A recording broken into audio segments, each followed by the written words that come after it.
So moving on, I am pleased to introduce our speakers today. We are talking about long-term care, elder long-term care planning. And with us today is Miles Zatkowsky. I knew I was going to mess that one up. And a Rochester elder law attorney with the law firm of Dutcher and Zatkowsky, specializing in elder law, including Medicaid and nursing home planning, special needs planning, veterans estate planning, probate, and estate administration guardianships. Miles is one of the very few Western New York attorneys accredited by the VA to counsel veterans on behalf through the VA.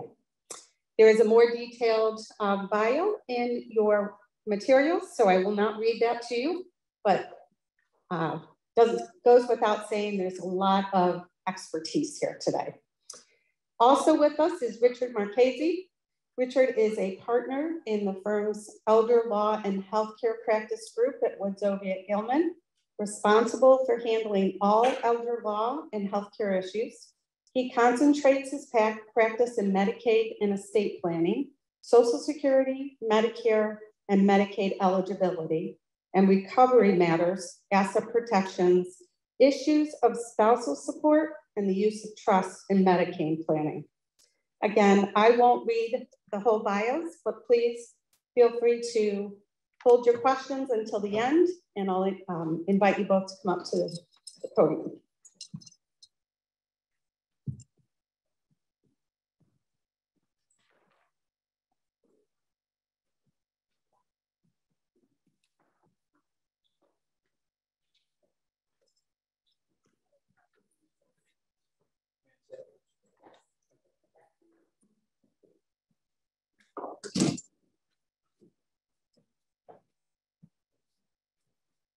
Good afternoon, everybody.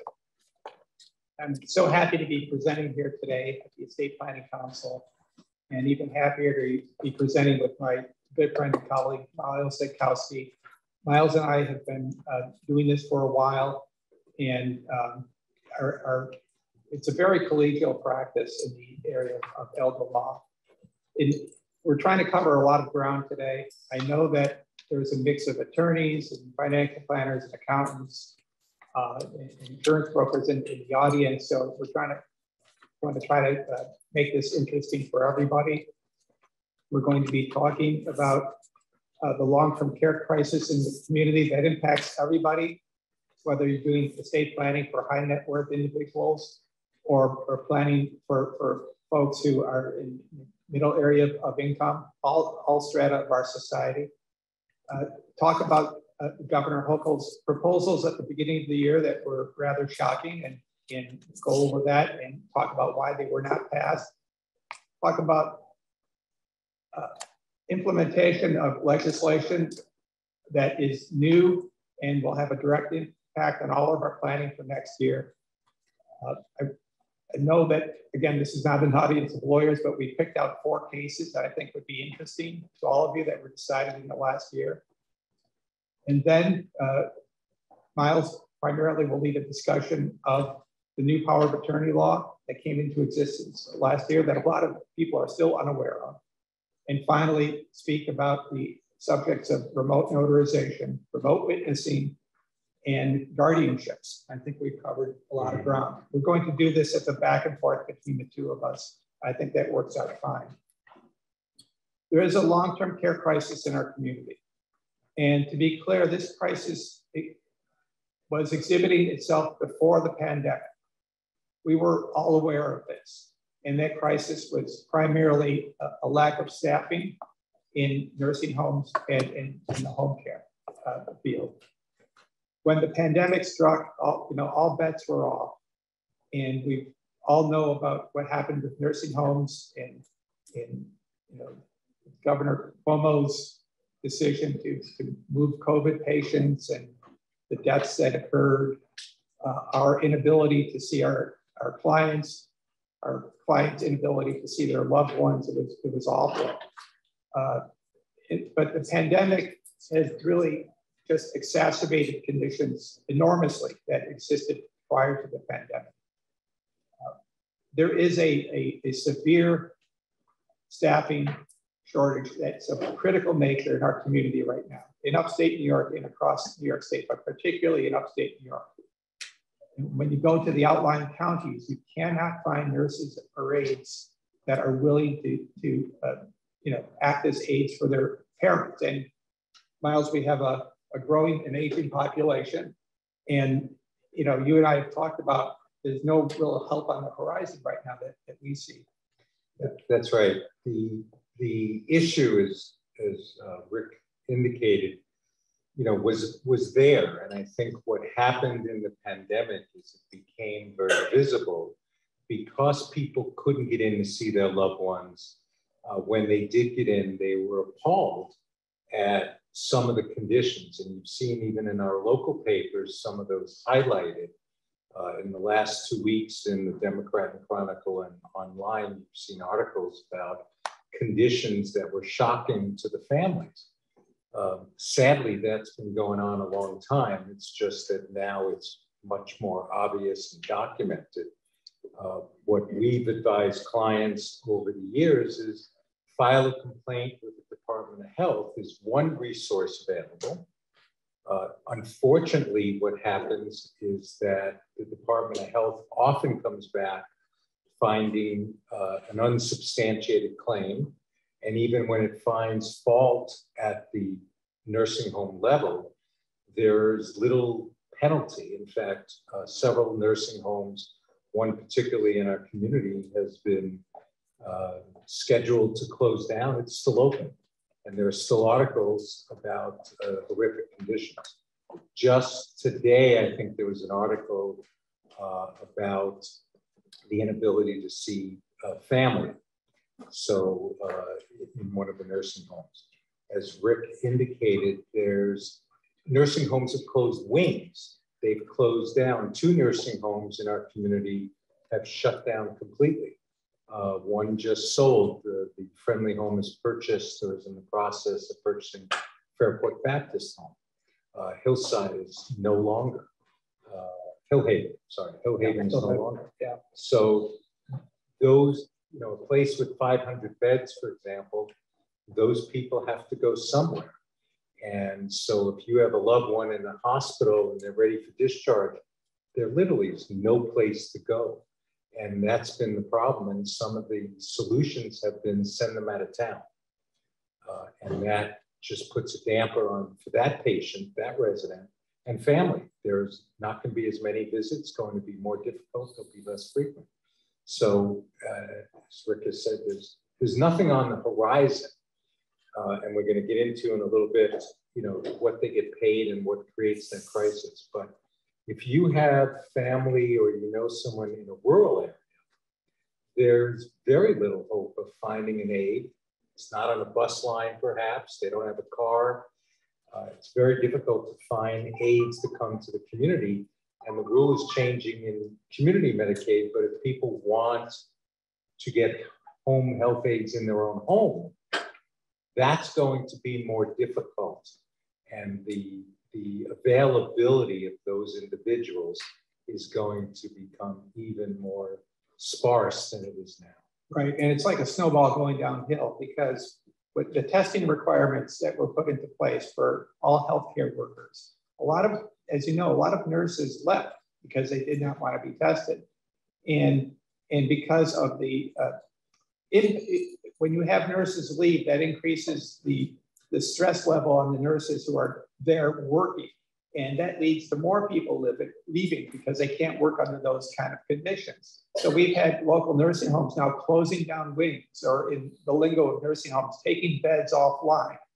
That decreases the amount of beds available for people to get into. This has led to a backlog of patients in local hospitals who are waiting and are ready to be discharged from the hospital to a skilled nursing facility for rehabilitation, and they just can't go.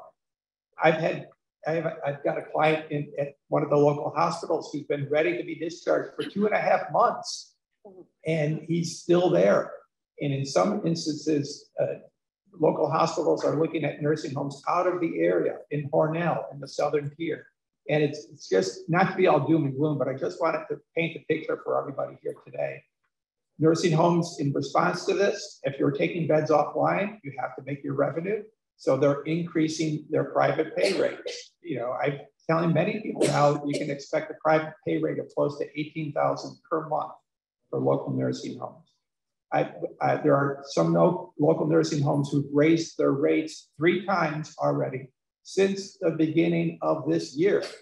Okay, and so it's just like a spiral downhill. I've been asked to say the code that is important for continuing education, and that is 4276. 4276. Also wanted to add to that, if you have a loved one in the hospital and they need rehab, and they may get rehab at the hospital, but it does not have the same intensity that it would have in a rehab facility such as a skilled nursing home. It could be 5 days a week, it could be several times a day. In the hospital may not be as intense or that frequent. And that means, you know, for that particular patient, they are probably not going to recover as quickly. And if you're dealing with the elderly, they may not recover at all. So it does change the course of events and the trajectory of their recovery. So it has an impact all across the board. So as we indicated, the staffing shortages are not only in nursing homes, they're in the community as well. And I always get upset when I see these ads on TV. And to be clear, yes, the Medicaid program has a home care component. And as a son or daughter or brother or sister, you can get paid by the Medicaid program for taking care of your mom or dad or loved one. But it's not the rosy picture that's portrayed in these ads where you see the mother and the daughter having a glass of wine in their well-appointed kitchen and the golf course in the background, and the daughter saying, I'm caring for my mother and getting paid by the Medicaid program. It's not that way, okay?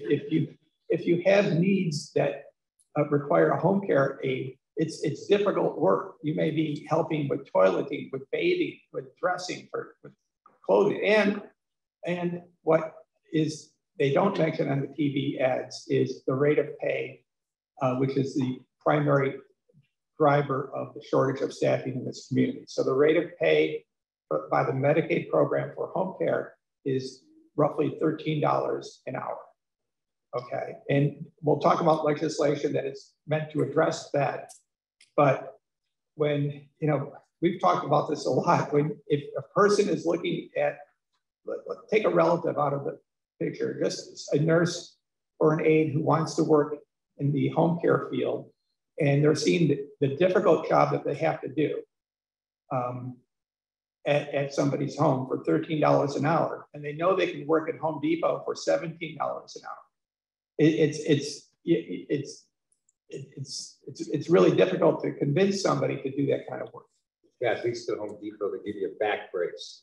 So they don't do that through Medicaid. All right. Last year, there was legislation passed, the Nursing Home Minimum Safe Staffing Act. And this is on top of what we've all been talking about. And we were discussing this morning.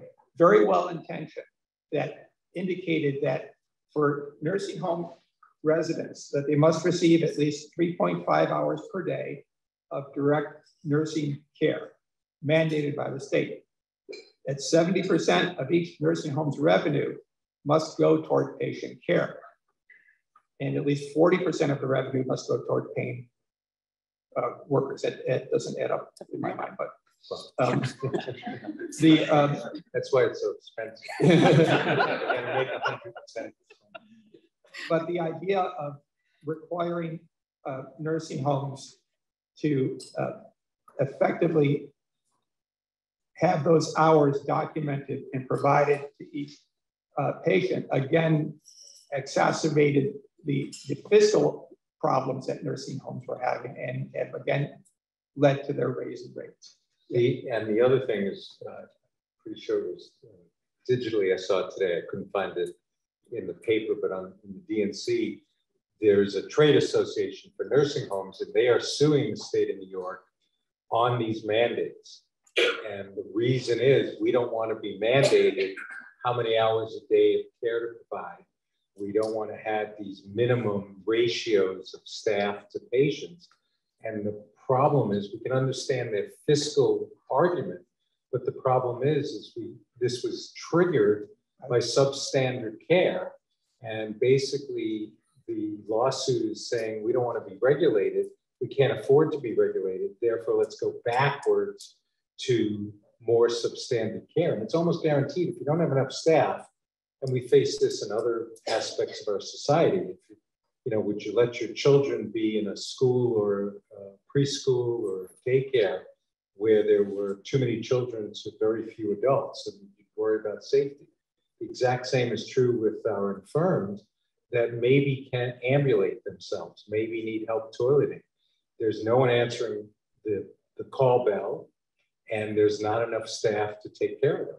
So I don't think it's a good image for the nursing homes, but I understand fiscally why they're doing that. We don't know how that's going to play out, but it just shows you the pushback and the problem, and we need a better solution for that. Right, and a lot of that came out of Governor Cuomo's, what happened with the fiasco with his mandate on moving COVID patients from nursing homes and the deaths that occurred, the secrecy behind that whole process. And that really was a driver of that legislation. So during all of this, we have a new governor. Governor Hochul took office. And in January of this year,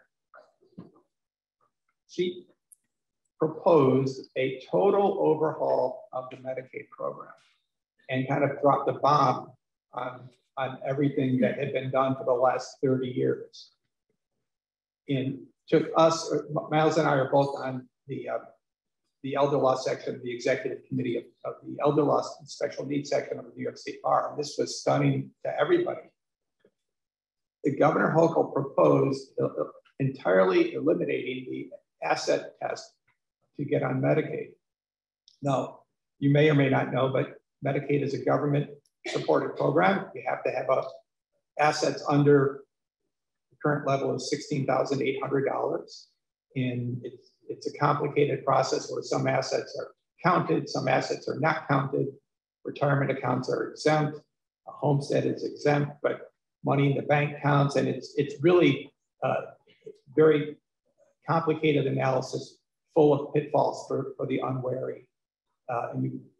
It's really, I've always said it's analogous to navigating through the tax code, unfortunately, to get somebody on Medicaid. But California, 2 years ago, had proposed eliminating the asset test for Medicaid, which essentially meant, yes, you could have millionaires on Medicaid.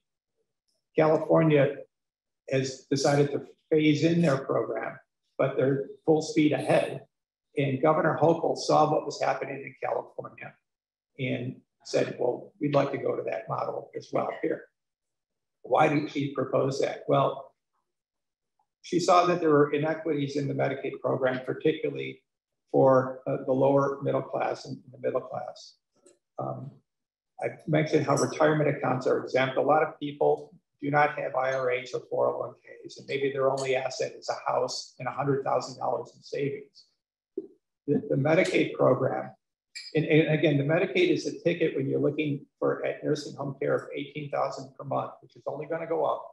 It really starts, and people are living longer and longer. We have many clients in their 90s and early 100s that living with debilitating conditions. So for many people, Medicaid is a necessity to be able to at least save some money, pass on some wealth to their children. But if you have $100,000 in a house, that is gone. And that's what she was looking at, the inequities in the Medicaid program. The other odd thing about the Medicaid program is that that asset limit of $16,800 applies if you are over 65 or you're disabled. So if you're under 65 and you're not disabled, you can get on Medicaid if your income is low enough through the health benefit exchange set up in New York State, otherwise known as the Affordable Care Act, otherwise known as Obamacare. My son is a good example. Unemployed actor, sporadically employed actor, no savings, but he has income, like I said, is sporadic, but he would qualify for Medicaid without any problem whatsoever. It's just going on the website. And you could actually have $1 million in the bank, earning 0% interest, and qualify for Medicaid if you were under 65 and you weren't disabled and you had no income. So she saw that there were inequities and she was trying to maybe level the playing field.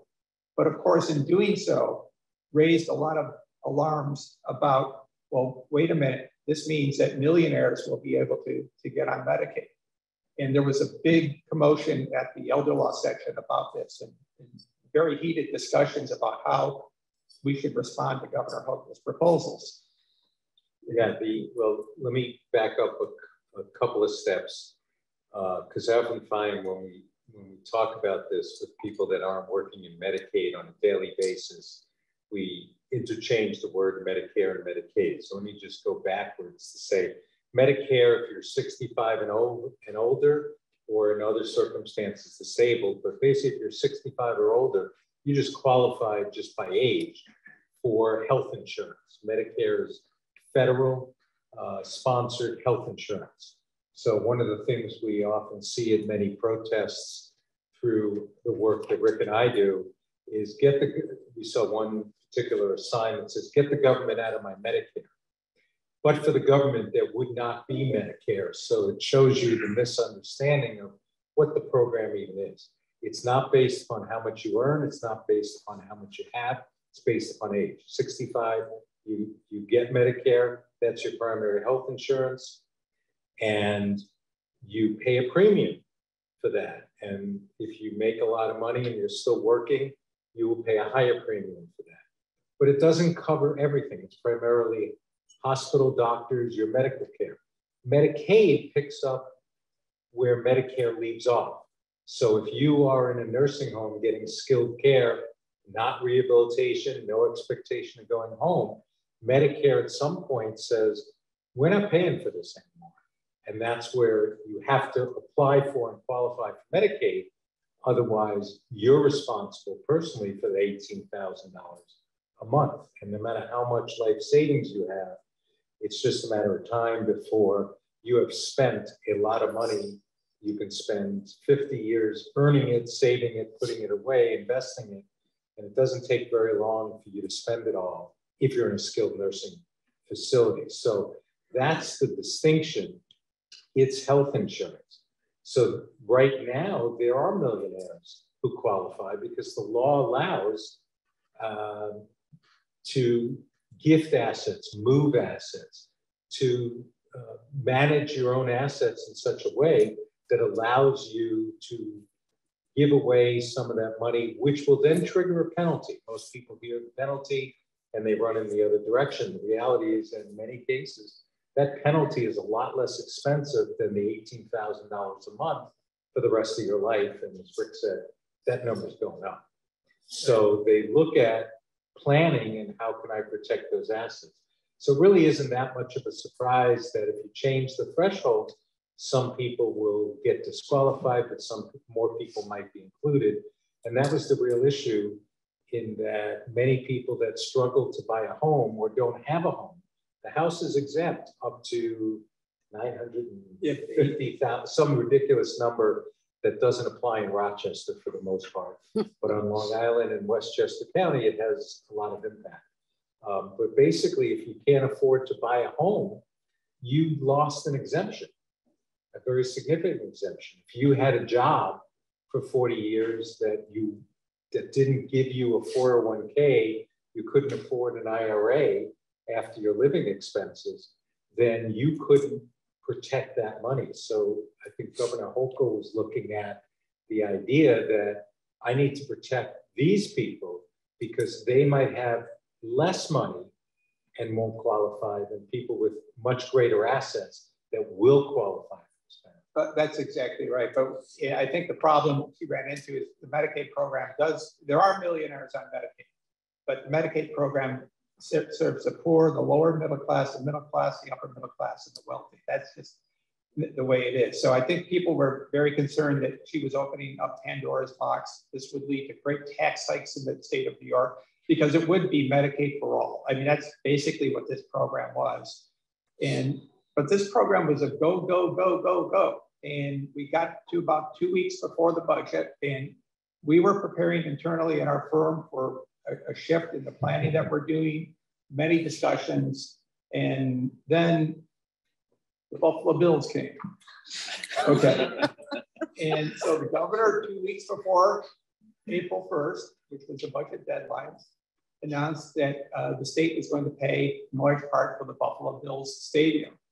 And you said, well, how is that connected to Medicaid? Well, a lot of downstate senators and assembly people, I think upstate to them is Alaska, and they really, they don't connect the Buffalo Bills as a New York State entity or a team.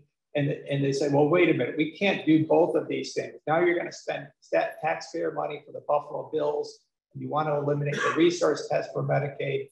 And in the end, the elimination of the resource test was dropped. The other fascinating thing about what happened in the last 2 weeks was, besides the Buffalo Bills, believe it or not, the lobby group who was against the elimination of this resource test for Medicaid report was the Funeral Directors Association. And you would say, well, why is that? Well, a lot of people, you can fund a pre-need funeral agreement as an exemption for Medicaid planning. That's typically between $10,000 to $15,000, and that's very, very common. So the funeral directors and the Buffalo Bills led to the defeat of Governor Hochul's proposal. And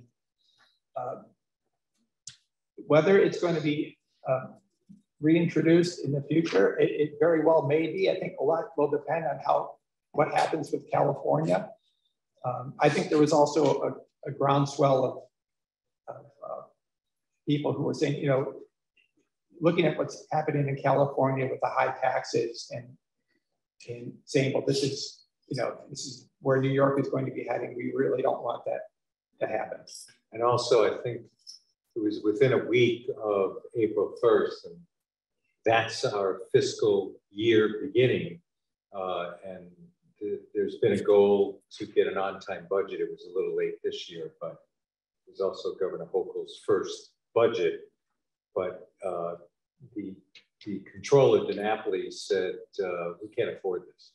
Now, it may have been obvious, from elder law perspective, is that you open the door to, I don't know, is it 1 million new applicants we're going to pay for in Medicaid?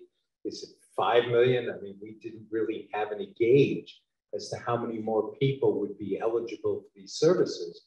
But clearly there was no plan for how to pay for it.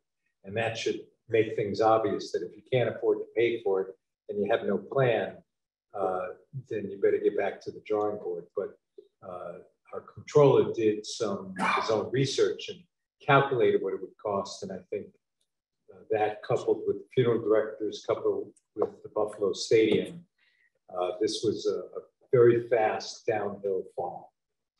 So what was enacted? Well, for home care Medicaid, or Medicaid in the community, there was a great increase in the amount of income that you're allowed to retain. The income limit for this year is $934 a month.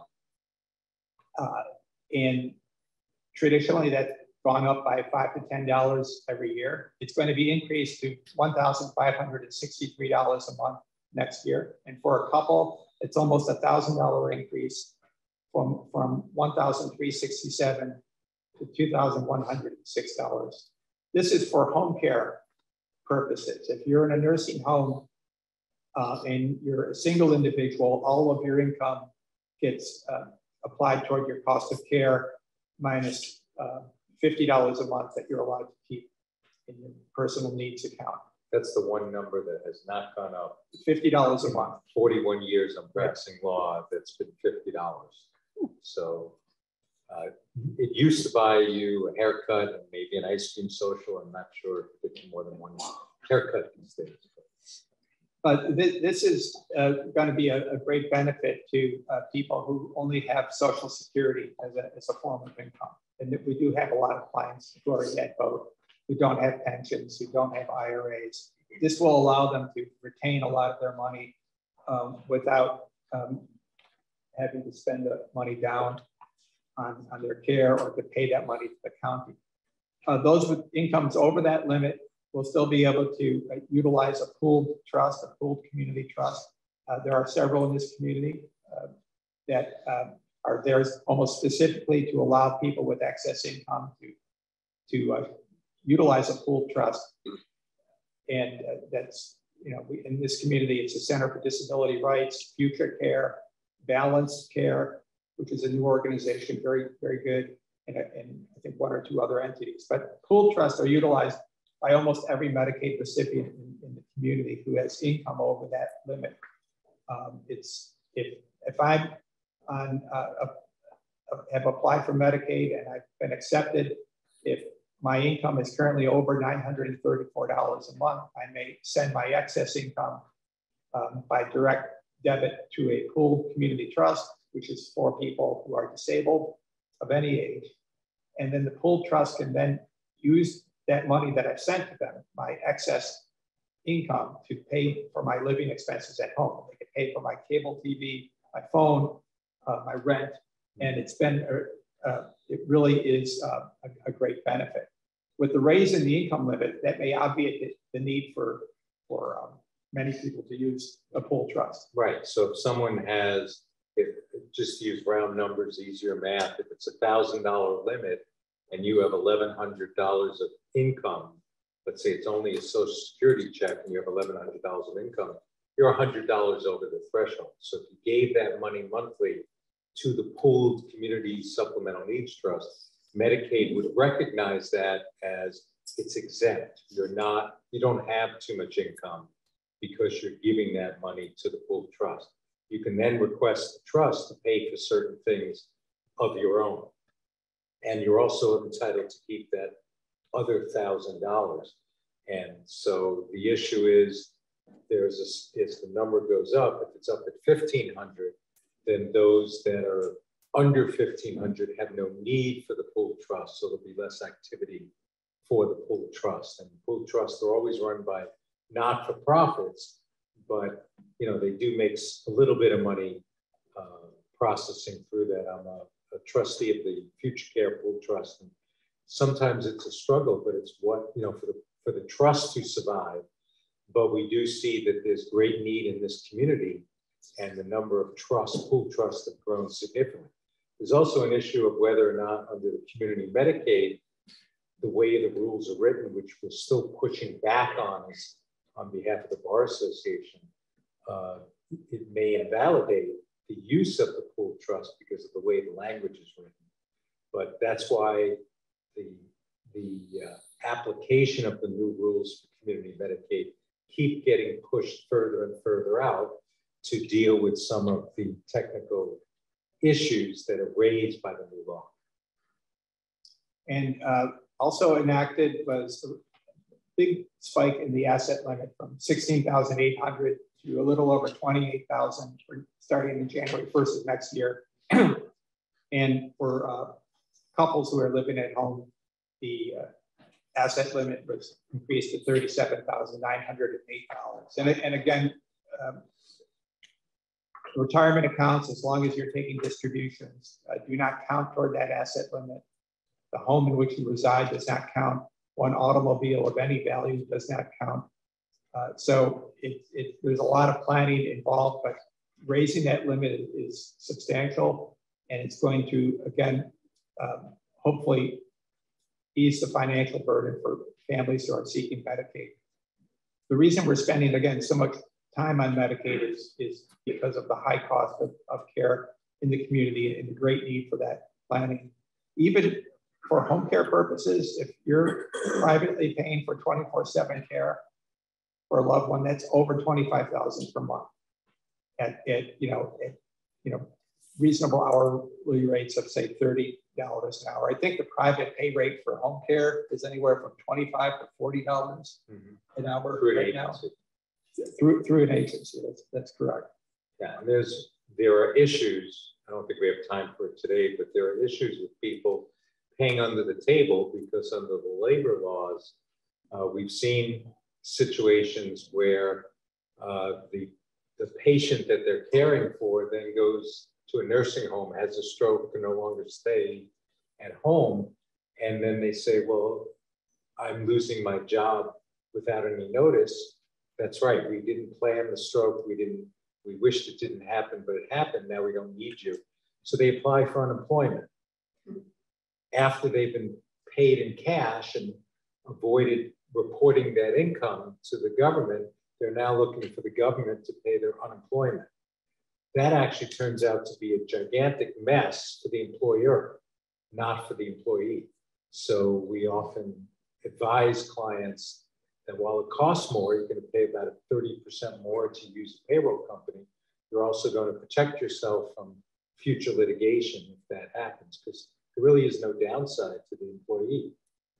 So there's a lot to be concerned about in that regard. One of the things that when we look at it, we take this whole approach in terms of why are you interested in Medicaid? For a lot of the relationships I have with financial advisors or accountants or insurance contacts, the reality is you don't want to see your clients spend all their money in a very short period of time. You've worked with them to build that portfolio. You don't want it to drop precipitously overnight, but there are ways to protect those, and that's something that they would need to talk to that expert with your counsel and hopefully find ways to protect their life savings.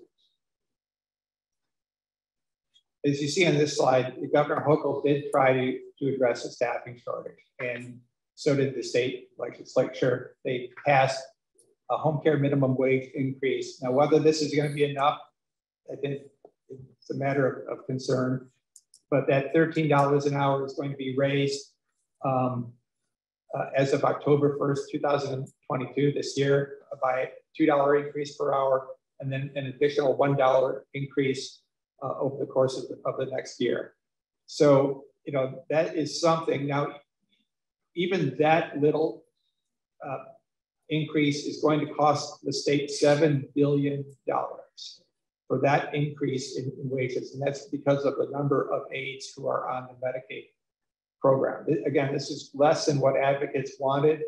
Whether it's going to be enough to entice people not to work at Home Depot and to consider working as an aide remains to be seen. Again, an aging population of people who really, are outliving maybe their means and outliving what their children expected their life expectancy to be. But that's how it is. My mother-in-law is 95 years old, going to be 96 in October, cognitively very fine. She's got physical problems, and so she's got an aide, more of a companion that stays with her, paid by the Medicaid program during the day. And she spends her days yelling at the TV and having a gin and tonic at 5 o'clock. But why does she wait till 5? That's the magic hour. But in medically, she's going along. But when you think about it, $13 an hour to $15 an hour, the reality is that those aren't easy jobs. They could be very stressful. And, if Home Depot or McDonald's needs more help, and can they go to 16 to 18? I've already seen ads for $17 an hour. So, as Rick is pointing out, I'm not so sure that $3 over 2 years is going to make a difference in the problem. And we're also not sure whether the bonuses are going to make a difference. But, you have to applaud the government for trying. So frontline healthcare workers are going to be receiving a bonus not to exceed $3,000. And it will not affect any public benefits that they may be receiving. It's not subject to state or local income tax. What is a frontline worker? Well, according to the you know, you gotta love the state of New York. They have 94 definitions of a frontline healthcare worker. And you looked at the list, and what struck you was a couple of things. One, residents who were on the front lines during the COVID-19 emergency in hospitals. They were the ones who were really providing care and stepping in, working 72-hour shifts. They're not included in the list of 94 individuals who would be eligible for a bonus. They're apparently not considered frontline. Also, it's unclear, believe it or not, whether home care aides would be eligible for the bonus. We're trying to clarify that with the state of New York. But they do have, again, a list of 94 job titles that would be eligible for the bonus. You can't make more than $125,000 in the year to be eligible for the bonus. But if you're under that, you would be eligible. Again, it's sort of enticing people to try to stay. But if home health workers were making $125,000 a year, I don't think we'd have a problem. No, we don't. So this is a great uncertainty right now. In October of 2020, so now we're going back almost 2 years, the legislature did pass a look-back period for home and community-based services. So there's a 5-year look back for applying for nursing home care. Look back refers to the Medicaid program looking back 5 years to see whether you transferred any assets or primarily to your children. And you will get penalized if you did so. And that penalty applies to spouses. So if I was in a nursing home and my wife had given $30,000 to my son last year, I would get penalized because of that. You have to support the actor. You have to support the actor. I'm fully on board with that.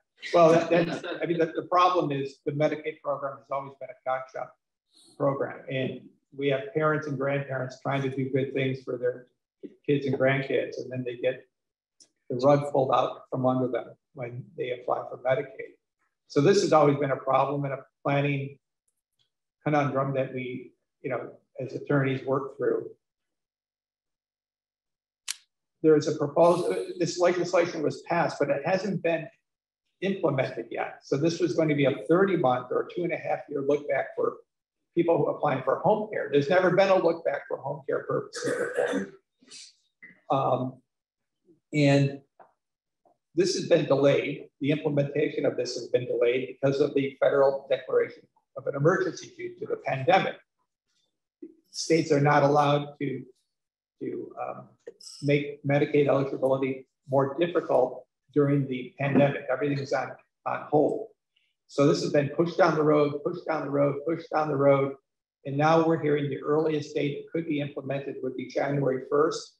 But I'm thinking even after that, it will be pushed down the road further. This is important for people to keep in mind because nobody wants to go to a nursing home, right? Everybody wants to be cared for in their home. So home care is the ticket if you can find aides. But again, what we've been doing, frankly, for people who need home care is we've been transferring assets to get them qualified for Medicaid, because you can do that with the proviso that those assets may have to be returned if you go to a nursing home, because nursing homes have a look back, home care does not. That kind of planning may not work once, well, it will not work if this is ever implemented. There was legislation proposed to repeal this, but I don't think it's going to go. I don't think it's going to happen. So you just stay tuned. This is really, this whole pandemic with the legislation is really interesting. There's whole CLEs and other seminars now on what they call the great unwinding. Unwinding the pandemic is just mind-boggling when you start looking at not only outside of the area of elder law, but everything, taxation that has to be done to get us back to where we were. Comments on the look back? Yeah, the interesting thing is there currently is no look back period. There wasn't before this legislation was passed, but it's still a cloud hanging over your head, because if it is implemented, that look back period, that 30-month, 2.5-year look back period, is going to go back to October 1st of 2020. So it challenges attorneys in terms of the planning we do, because if we plan and part of that current plan is to give away assets to qualify them now, we cannot assure them that that won't come back to haunt them if this legislation is ever implemented through the state government and the Department of Health. So, we have figured out ways we can minimize the impact, but the reality is that the client has a need now for the medical care. And I think you could see the pattern here and where we're going is that you've got the shortage of aides, of healthcare workers, you've got the pay issue, you've got the change in the law, making it more difficult to qualify, and then we're going to get into long-term care insurance. So you're getting hit, the consumer is getting hit from multiple directions in terms of trying to plan for their future, save for their future, and yet still leave a legacy for their loved ones. And finally, on Medicaid, and this is the last slide on the Medicaid topic, as the icing on the cake, and this is where the state kind of talks out of both sides of their mouth. Traditionally, for what has been happening for many years for home care Medicaid, again, using my mother-in-law as an example, her personal physician, her primary care physician signed an affidavit. It's a state form, an affidavit of need, saying Dolores needs 12 hours a day of aid service. These are her medical conditions. That gets submitted with the application to the county. 9 times out of 10 approved, because the primary care physician is attesting that there's a need for services. As of July 1st, the role of the primary care physician has been eliminated in these such applications for home care. Now, the need for home care is going to be assessed by a quote unquote independent assessor from the state of New York. And that company is called Maximus. They have a multi-billion-dollar contract with the state of New York to not only do these assessments, but to do other things for the state as well outside of the area of Medicaid. But there's going to be an assessment by a physician in Albany who's really never seen the client, and I'm not sure how that is going to work. I'm not hopeful, because it doesn't sound right at all. If somebody is in need of services that are 24/7, for example, that has to be reviewed, again, not by the personal physician, by an independent review panel, which sounds like a star chamber to me, in Albany, again, with a panel of doctors or nurses who've never seen the patient. Cynically, I guess I'm cynical, I think this was done to try to cut down on the number of people who are needing, who are going to qualify for Medicaid home care.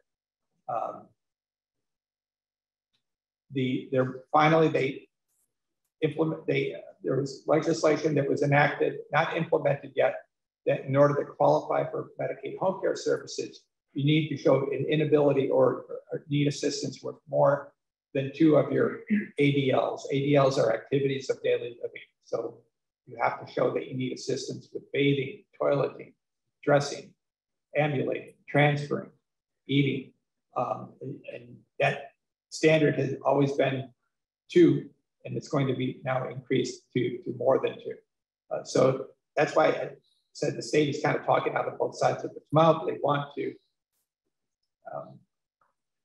encourage home care and discourage people from going to nursing homes, but at the same time, with the community look back and this new requirement for assessments to be done by Albany, they're discouraging people from applying for home care. Yeah, I mean, there's just no other way. I don't think, maybe I'm cynical as well. I think I am, but you are. Yeah. The reality is when this was first introduced by Governor Cuomo, it was designed to help people, and it was portrayed that way and sold that way.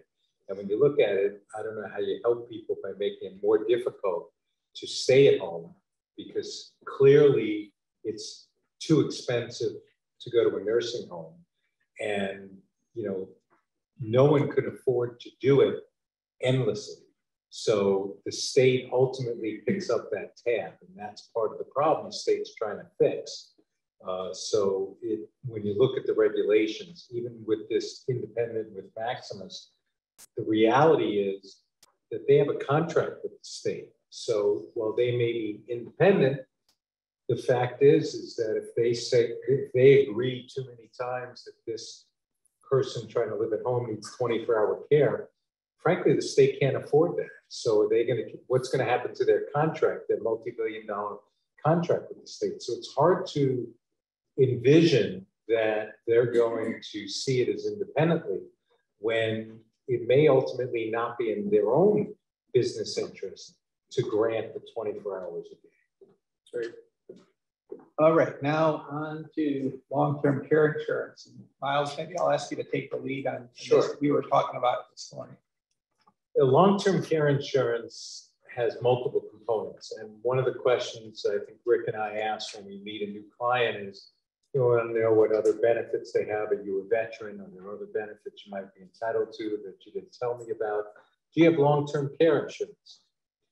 The fundamental problem with long-term care insurance has always been that nobody wanted to buy it too young in their life, because the likelihood of needing a nursing home at 40, 50, maybe even 60 was a lot slimmer than at 80. So they played the odds and waited. The problem with waiting was that now you don't pass the health test. Now you have a diagnosis. You have some chronic illness. And now the premiums are very different at 50 than they were at 40, at 60 than they were at 50. So people didn't buy them. People that thought about it way too late in the process, when one, they couldn't pass the health test, and two, they couldn't afford it anyway. So those became problems. There's another kind of long-term care insurance that's worth discussing, although you could not buy it today. That may change in the future, but it's called the partnership plan. What that was designed to do was to be a partnership between the insurance company that's selling you the long-term care insurance and the state of New York in allowing Medicaid. And the attractiveness of partnership long-term care insurance is that you could keep your assets. So you didn't have to do this fancy planning. You didn't have to engage in that complex advanced discussions with your lawyer and say, I'm worried about what my legacy. You could keep all your assets as long as the policy was used up entirely. So if you had a 3-year policy, you went into the nursing home, as long as the policy exhausted itself at the end of that 3-year term, when there's no more money available through the policy, then the government said you could be on Medicaid and forget that 5-year look back. You can keep your assets. And that's a great benefit. What many people, even today, when we discuss it, don't really focus on is that long-term care insurance is a copay. So what they tended not to focus on is, if it costs $18,000 and I have a policy that pays roughly 50%, they're going to pay me $9,000 a month, but I got to come up with the other 9. And chances are that's well above my retirement income. So I'm still dipping into my assets. And the question is, depending on what that shortfall is every month, do I have enough assets to make it to 3 years?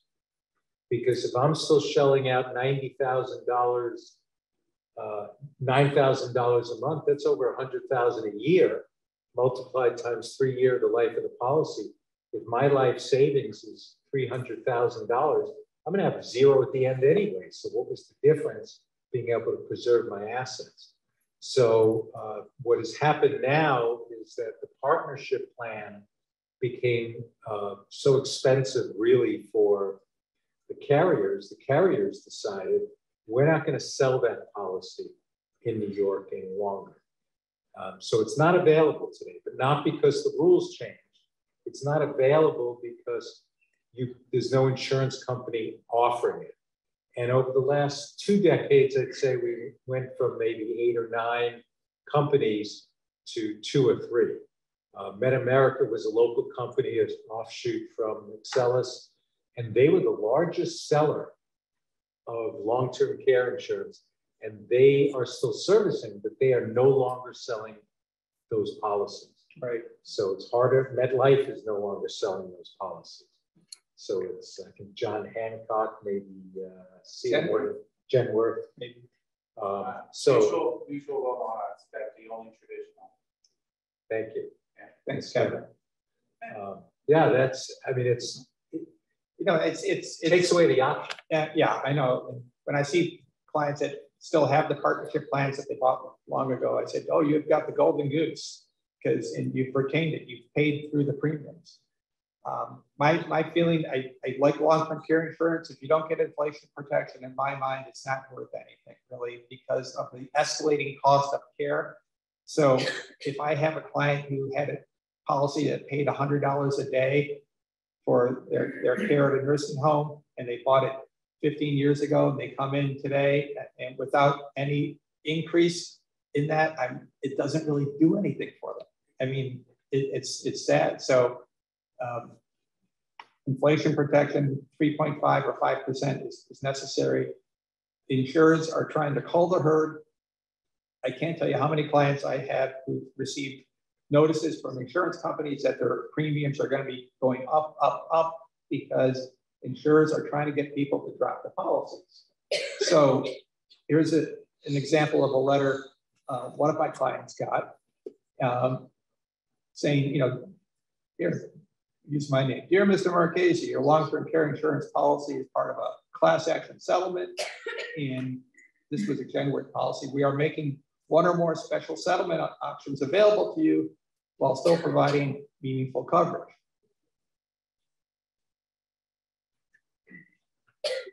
And as you evaluate these choices, please be aware that as of December 31st last year, over the next 3 to 6 years, we are planning to seek additional rate increases of up to 250% for lifetime benefits and up to 250% for limited benefits. So obviously trying to convince this person, don't take don't keep the policy because we're just going to be jacking up your premiums enormously. We want you to drop the policy. It's hard, you know, what do you tell your clients? I tell them to keep paying the premiums because this is what they bought the insurance for. But it's hard when clients are looking at such an increase in the premium that they kind of scoff at paying it, you know. And they are usually faced with a choice of pay the higher premium that's been approved by the state insurance department because they'll ask for a 90% increase. They might get 5%, they might get something else. I have an old MetLife partnership policy.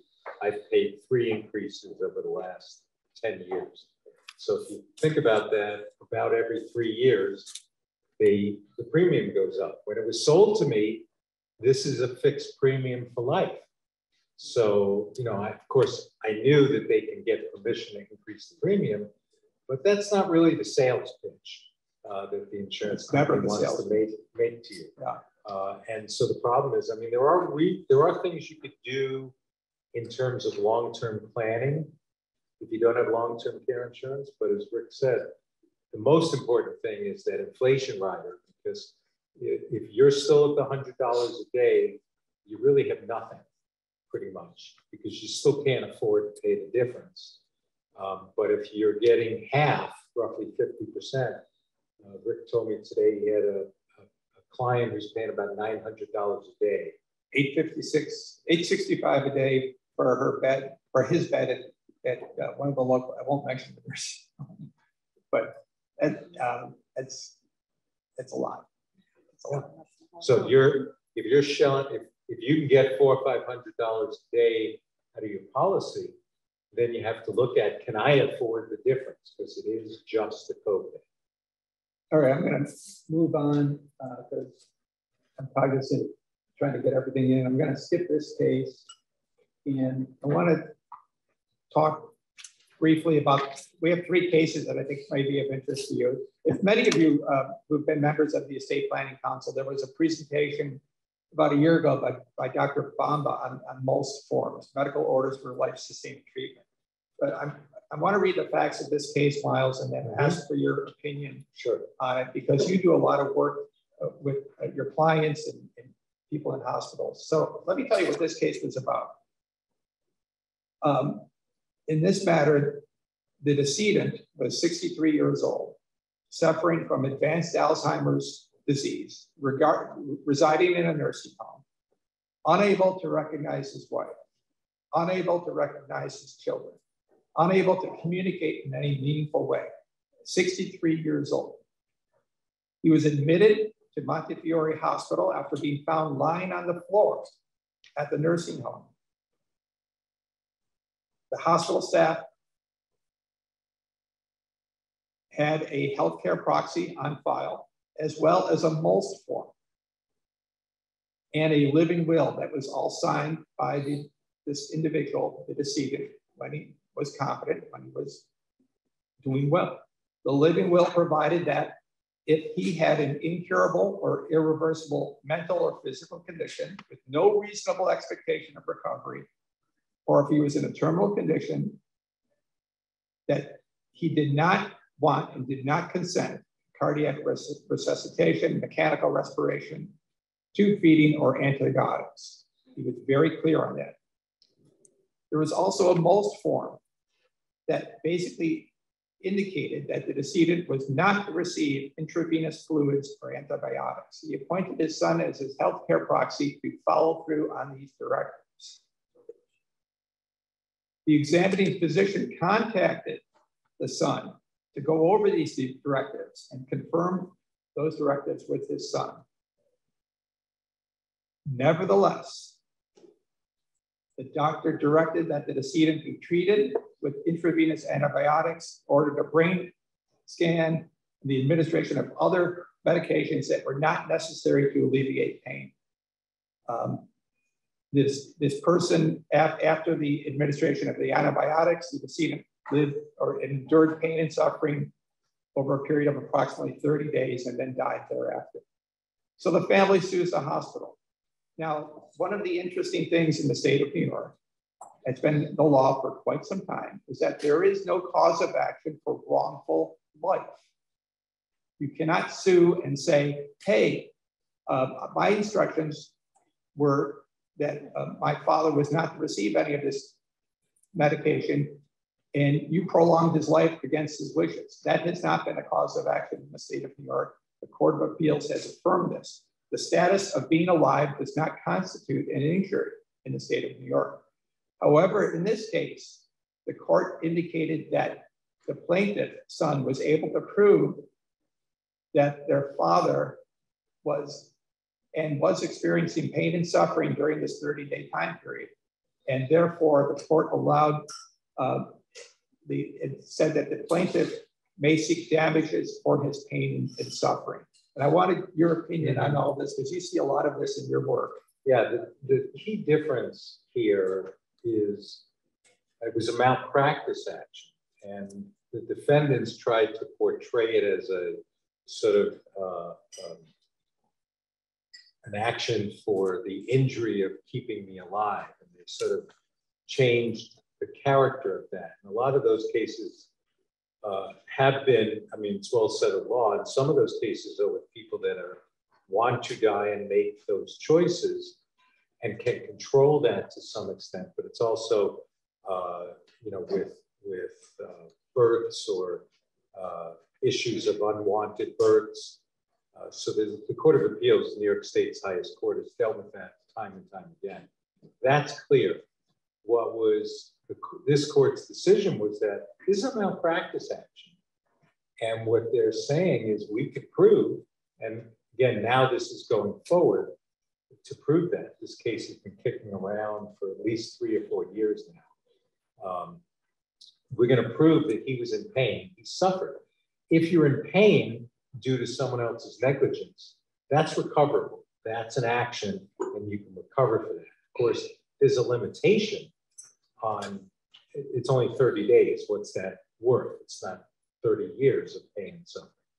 But that's the takeaway, I think, from this case is that the patient suffered because he gave clear direction. In New York State, it's a patient-centered state.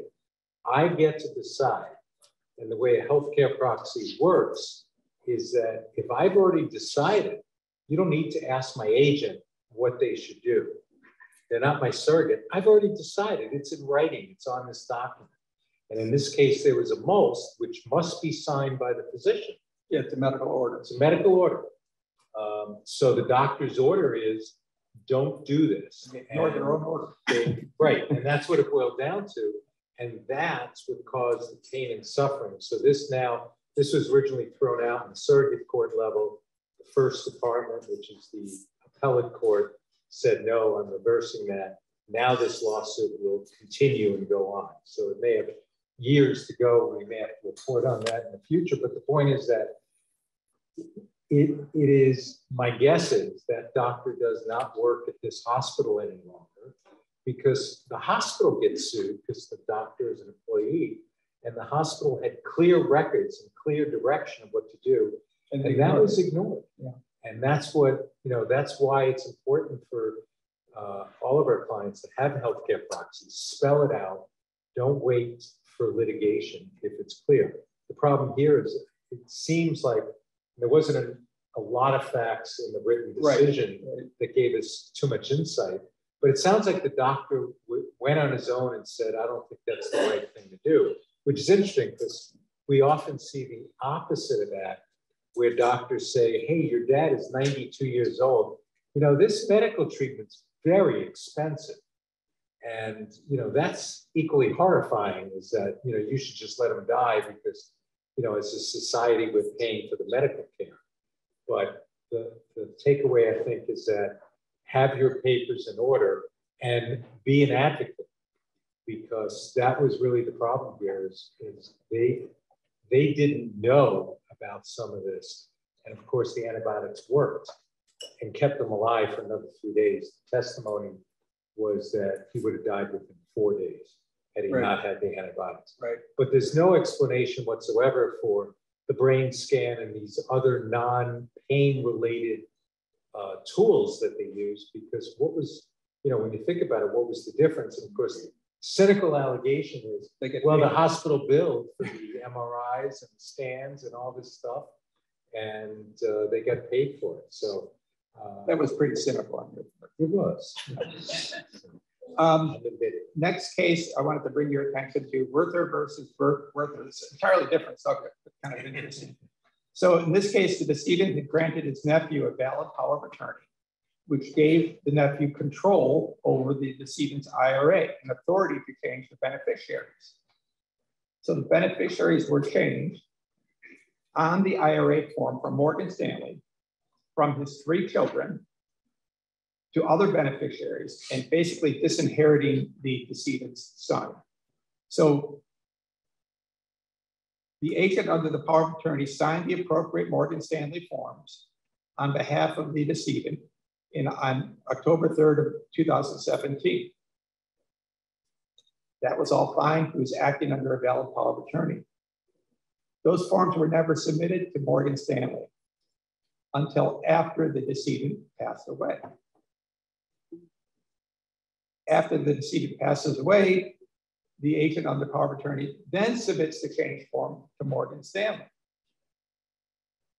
Now, I personally think this case was wrongly decided, but I might be wrong.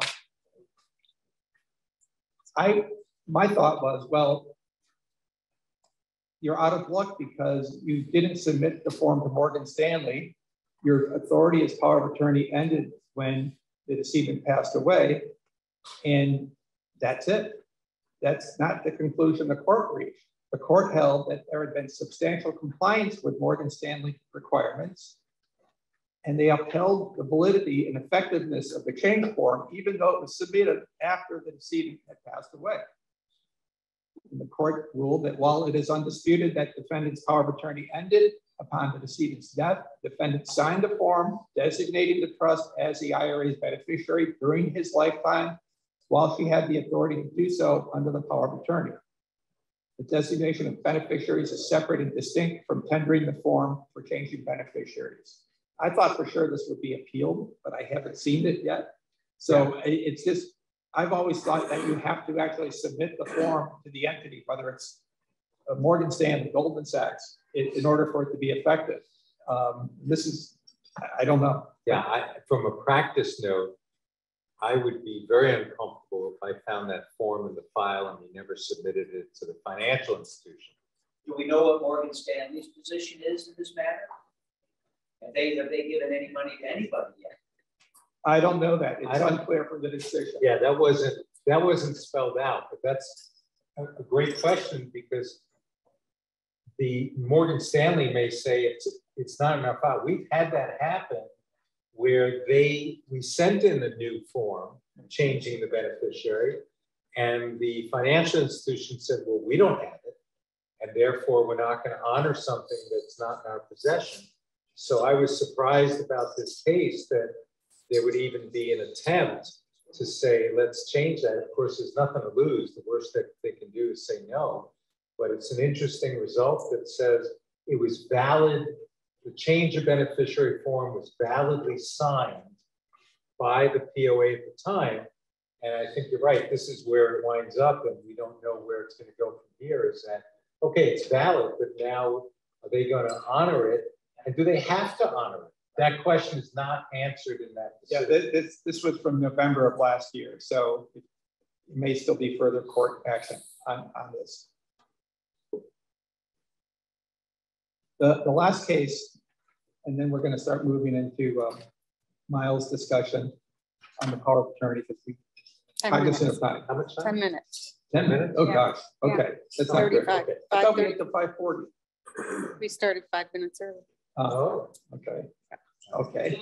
So 5:25. Why don't I just skip this? Then? Skip that? Yeah. Okay. All right, so we'll go to the power of attorney, and I'll be brief because we've got about 3 topics to go over. So I'll try to be brief with that. There is a history of the power of attorney. So in a nutshell, 2009, there was a major change to the power of attorney. What we saw prior to that was most powers of attorney said, you can gift up to the gift exclusion, which at the time was 10,000. Most people use that form, even though it went to 11 to 12 and all the way to 15. This year, it's 16,000. But in 2009, the new law allowed you to gift well above that, but to protect the principal who's signing the power of attorney, you had to sign a gift rider that specifically authorized gifts in excess of a certain sum of money. At that, under that law, was $500 aggregate through the course of the year. So it had nothing to do with the exclusion, tax exclusion. And what we were finding, and Rick and I have discussed this many times, very seasoned attorneys would use the form incorrectly because it was very technical. So if you didn't really study the law and the general obligations law, you were going to make a mistake probably.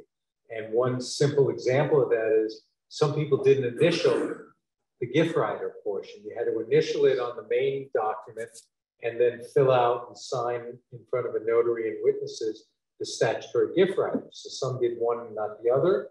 You needed both. Some failed to name the agent, because if you're going to allow the agent to receive gifts, you had to specify that person's name under the statute. And people just sort of missed that and just said, I give the following person, didn't fill that in. And so it was defective in that regard. And it seemed over the years, it was too easy to make a mistake, particularly even for seasoned attorneys. So it was changed, went into effect last year. We did away with the gift rider and changed the $500 a year total to $5,000. You can gift more than that, but there are some very specific requirements. Well, there's no gift rider. You have to initial the specific authority to offer that gift. And you can then say, including my agents. You can make it shorter, the document, by specifically eliminating certain sections. Again, I think it's very technical, and we're still seeing, even the new law went into effect a year ago, June, we're still seeing major mistakes that could make it an ineffective or unusable power of attorney. Right, you cannot use the old form. It's defective. It's not acceptable. Right. So the new power of attorney requires 2 witnesses to the actual principal's signature, not just on the statutory gift writer, but on the actual power of attorney itself. So there wasn't a lot of fanfare when this was passed on June 13th of last year, but it is the law. That was passed earlier, I think in December of the year before, but was effective June 13th, because a lot of the laws are effective 180 days from now. So you got to do the counting and remember some months of 28 or 30 versus 31. And so you literally have to sit there and figure out what is that day. And it turned out to be June 13th of 21. Yeah, it's kind of funny because it took them 5 years to revise the form. The power of attorney has been like an 11-page document, and I always thought it should be 2 or 3 pages. And we were advocating for shortening the document, and over the course of the 5 years, they talked about it, and now the 11-page document is now an 11-page document. They didn't shorten it at all. But there's no reason to be cynical. So, and we'll take questions afterwards. So we'll leave that open. And basically, the takeaway to me is that power of attorney is different. Don't use the old form. Either read the statute or refer to someone who can do this, because even as recently as last week, and it's been a year now, almost a year, I saw a new client who had a friend who did the power of attorney for him. It was last year's power of attorney. It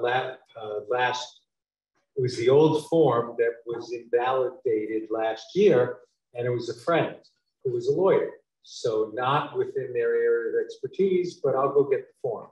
Well, they got the old form and used that. So they created an invalid power of attorney, not much of a favor to the friend. So that's the takeaway. The other, I just have to briefly, I have to say the code 8295.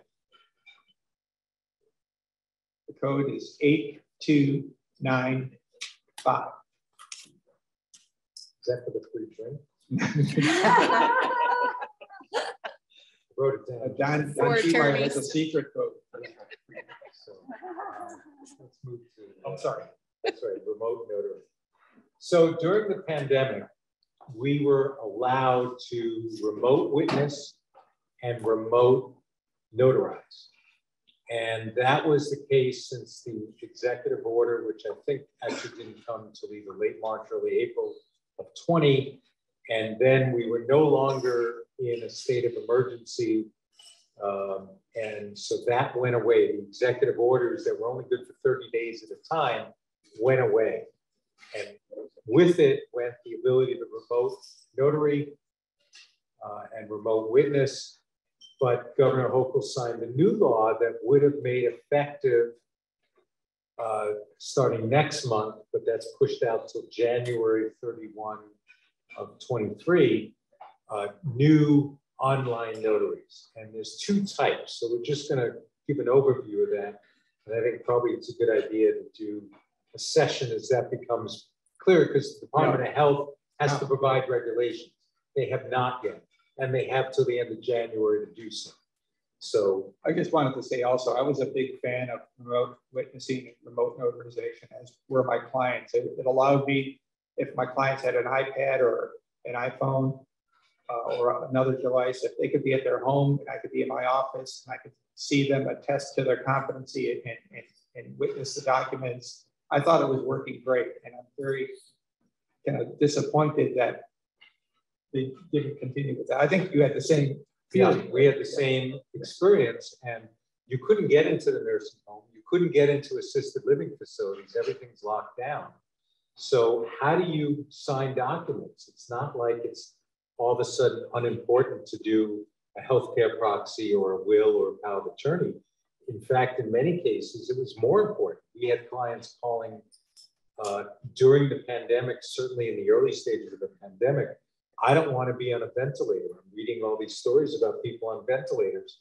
What can I do to ensure that I'm not on a ventilator? The one was don't go to Montefiore, New Rochelle. One advice. The other advice is getting your healthcare proxies in order and get those documents written down. So we were allowed to do that. I think it worked very, very well. So there are two types now under the new law. It's RON, remote online notary, and remote ink notary, RIN. And that's actually allowed now. So, but you cannot witness a document. So it has limited use. You can do a DocuSign, for example. You can do remote ink for notaries.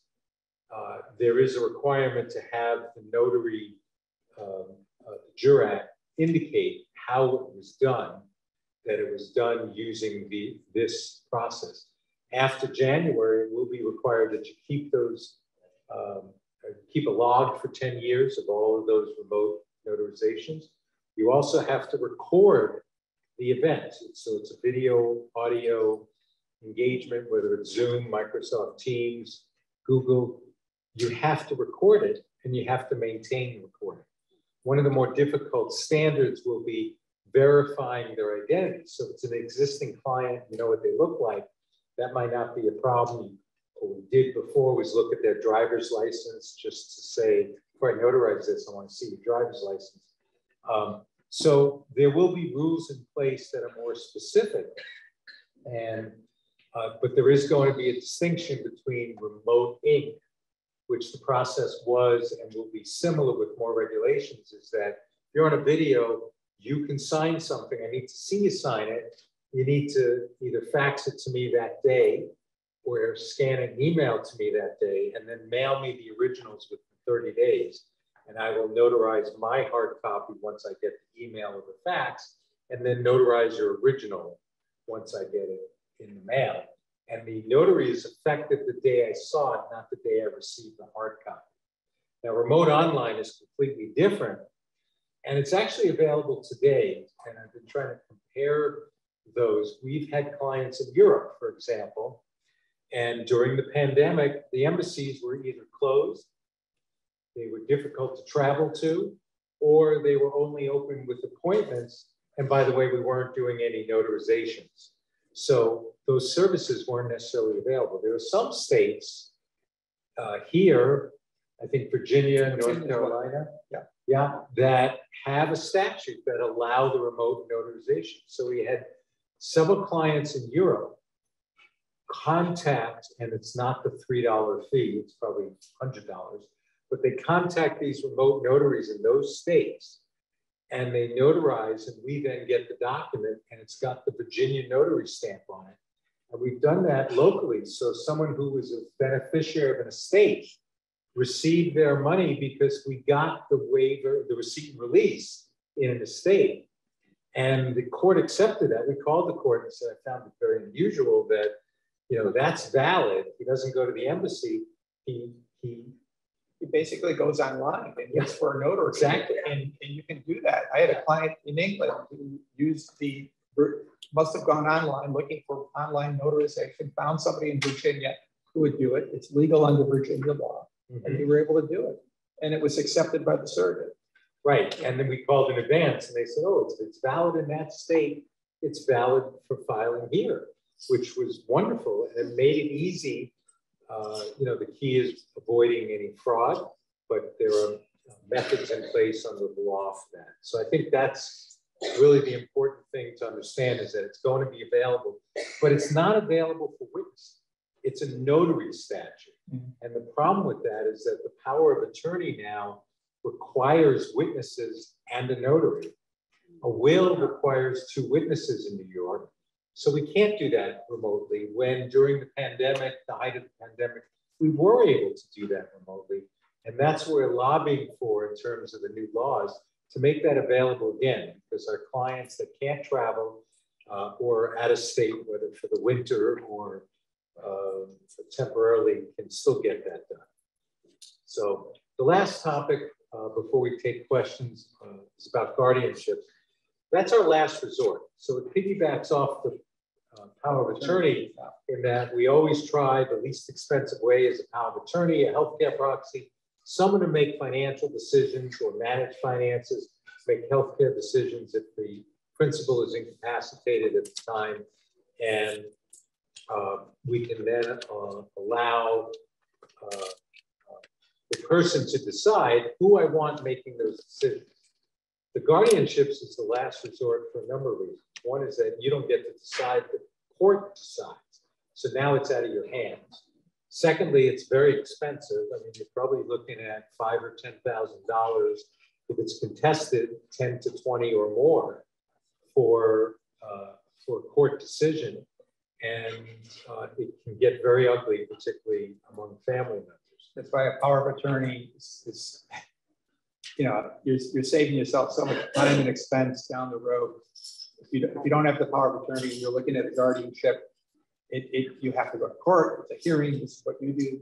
I've done these as well, and the worst comes out in people. Right, and it could, I think, cause some irreparable damage to relationships among the family. They're probably not getting along now, but maybe we can mediate some of these issues. Maybe there's another way around it, but oftentimes, when we bring a guardianship proceeding on behalf of a petitioner, it's the last resort. So they've tried everything. And what that means is that the principal cannot sign new documents.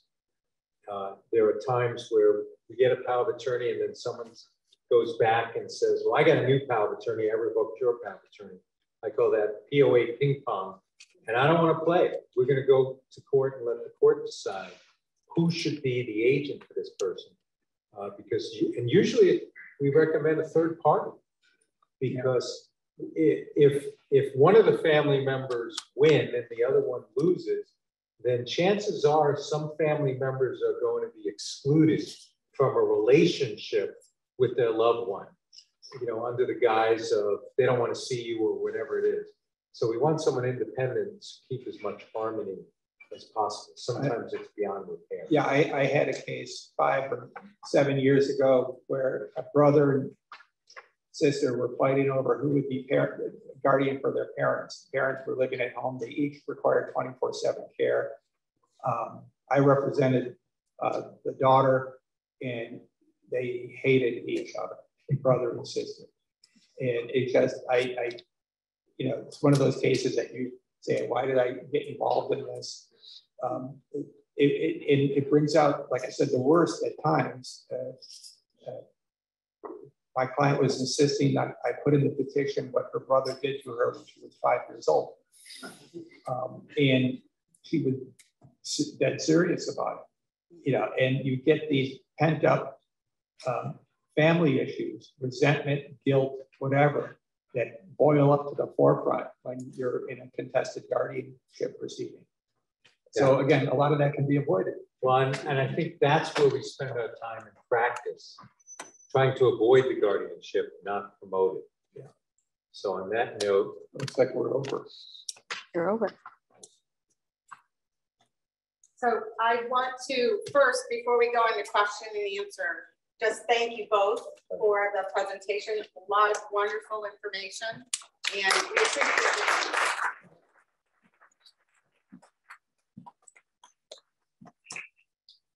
I will start with a question. I want to make sure that I understand the power of attorney. If someone executed it before June 13th of 2021, you're saying that's no longer valid? No, it is valid. It is valid. It's powers of, thank you for clearing that up. Yeah. Powers of attorney executed after June 13th that are not on the new form are invalid. So powers of attorney before June 13th on the old forms are fine if they were executed properly. And if you would repeat the question, please, sure, for our virtual audience. I found when it comes to insurance, there's 49 states, and then there's New York. 25 states have formed what's known as compact states that have a partnership. What would would it take to get New York to join it so we can at least have, you know, a dollar for dollar partnership when it comes to long-term care? So the question is, we are not currently part of a compact that is available in other states, and what would it take for New York to become part of that compact? Now, I will say that it's probably 2 decades ago, New York was involved in the compact, and it just, it failed in the sense that you need the legislature to agree. Politics, I blame it on politics, but there is reciprocity among states, but it is not dollar for dollar. So in New York, if you go into a nursing home, your Medicaid, your assets are protected under a partnership plan. If you go to another state, then you're only limited, you can only protect assets up to the amount that the long-term care policy paid. So if your assets are greater than the amount of the benefit, you don't have the same protection in that other state that you would in New York. And I wish I could answer the question. I know that there was the compact plan. That's how long-term care insurance initially was looked at. It was all about a relationship between the individual getting the services, the state, and the insurance company. You have anything? No, I mean, I share your frustration. Moving the state to do anything is sometimes really, really difficult. But that reminds me, I think this is a good issue that we could raise at the LD law section. Yeah. You know, to see if we could try to push that. Yeah, along. we have a meeting tomorrow. Actually. Yeah. The other thing, I've had a client this month that actually says, our plan is to move to another state. So I researched that other state, and it turns out they don't honor the partnership at all in the other state. So essentially, the best bet is to remain in New York, although that may not be their wish. And you know, the argument is, if you're going to be in a nursing home, other than family and who has the ability to physically visit you, financially, it was a disaster to move to another state. Thank you. Any other questions? It was funny. I was speaking to an attorney, an elder law attorney in Tennessee this afternoon, and she was complaining about the high cost of nursing home care in her state. And she said, "Can you believe it? It's $10,000 a month." I said, "Well, let me tell you something." So it's quite different all over the country.